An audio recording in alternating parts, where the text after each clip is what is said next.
दिक्कत ये नहीं है कि तुम नशा छोड़ नहीं सकते, दिक्कत ये है कि तुम नशा छोड़ना नहीं चाहते। अरे क्यों गुलाम हो चुके हो इस घटिया सी चीज़ का। अरे तुम्हारा बाप भी इतना अमीर नहीं है जिस हिसाब से तुम पैसे चला रहे हो। चलो मान लिया तुम्हारे पास बहुत पैसा है, पर अगर इतना ही शौक है तुम्हें खर्च करने का, तो अगली बार जब नशा खरीदने जाओ तो नशे की जगह 10 रुपए की बिस्किट खरीद लेना और किसी कुत्ते को डाल देना। इससे दो फायदे होंगे, एक तो वो नशा तुम्हें नुकसान नहीं पहुंचाएगा और दूसरा वो कुत्ता तुम्हें नुकसान नहीं पहुंचाएगा। अगर ऐसा ना हो सके तो एक सिगरेट की जगह कई सारी लाना और अपने पूरे परिवार में बांट देना, क्या पता उन्हें देखकर तुम नशा करना छोड़ दो। उस चीज़ की ज़रूरत ही क्यों है जो नुकसानदायक है, वो करो ना जो तुम्हारे लिए लाभदायक है। नशा खरीद कर क्या तुम खुद को अमीर और खुद को बड़ा समझते हो? अरे पागल बना रखा है तुम्हें उन लोगों ने जो इससे पैसे छापते हैं। अरे इस सिगरेट में तिल्ली मत लगाओ, ये तुम्हारी ज़िंदगी जला देगी। इस शराब की बोतल का ढक्कन मत खोलो, इसने तुम्हारे दिमाग पे ढक्कन लगा रखा है। इसे और मत रगड़ो, तुम पहले ही अपनी पूरी ज़िंदगी रगड़ चुके हो। कहाँ गया वो इंसान जो कहता था कि मैं माँ बाप का नाम रोशन करूँगा, पर नाम तो तुम अभी रोशन कर दोगे, इसमें कोई दो राय नहीं। बस फ़र्क इतना है कि तुम्हारी वजह से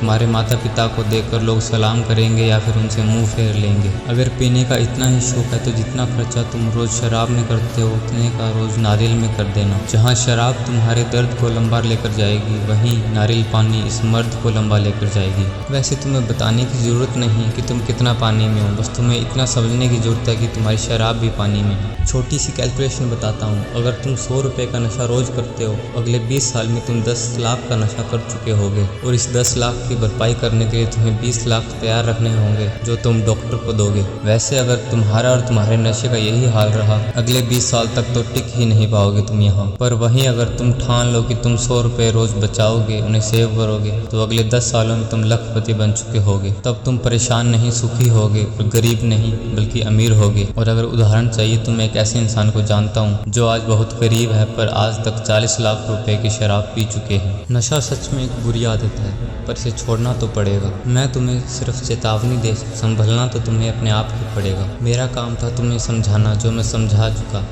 तुम्हारा काम है समझना, समझ जाओ, समझ गए तो संभल जाओगे। अंत में बस इतना ही कहूँगा, नशा छूटे या फिर कम हो, पर तुम इसे छोड़ने की कोशिश ज़रूर करना। लाइक डिसलाइक भी ज़रूरी है, पर तुम सब्सक्राइब तो ज़रूर करना।